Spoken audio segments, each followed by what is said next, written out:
Word বিএনপির আজকের একটা সভা ছিল উঠান বৈঠক, সেখানে আমরা বক্তব্য দিয়েছি।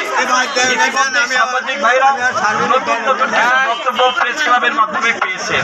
প্রেস ক্লাবের দাঁড়িপাল্লা মার্কার যিনি প্রার্থী, সেই প্রার্থী নিজের সাংবাদিক সম্মেলন দুদিন আগে করেছে। সেই সম্মেলনে তারা একটা কথা বলেছে, বগুড়াকে নাকি আমরা মাগুরা বানাতে চাই।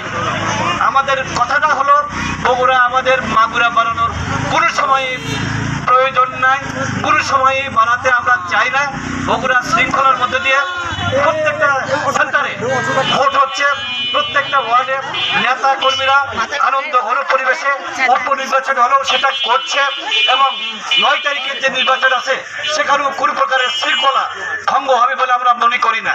কাজেই আমরা একটা কথাই শুধু বলি, যে এলাকায় বগুড়া 6 আসনে 2,18,000 ভোট, 16,000 ভোট বিএনপির প্রার্থী পেয়েছিলেন রেজাউল করিম বাদশা সাহেব, যে প্রার্থীর সেই নির্বাচনে ভরাডুবি হয়েছে, পরাজিত হয়েছে, 96-97,000 ভোট তারা পেয়েছিল।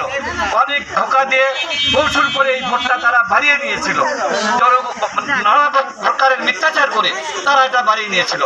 ভারত আমাদের 9 তারিখের যে নির্বাচন হতে যাচ্ছে সেখানে তাদের ওই দাঁড়িপাল্লা মার্কার ভোট আরো কম হবে, এইটা আমরা বিশ্বাস করি। এই জন্য যে দাঁড়িপাল্লা মার্কা পরাজিত একটা শক্তি, প্রত্যেক মানুষ চায় জয়ের স্বাদ গ্রহণ করতে।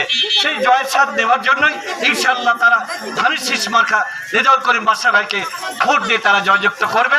আর মাগুরার যে কথাটা বললাম, 1,18,000 ভোটে আমরা নির্বাচিত হয়েছি, সেখানে মাগুরার কোনো ভোটের মতো নির্বাচন এখানে প্রয়োজন আছে বলে আমরা মনে করি না। ধন্যবাদ।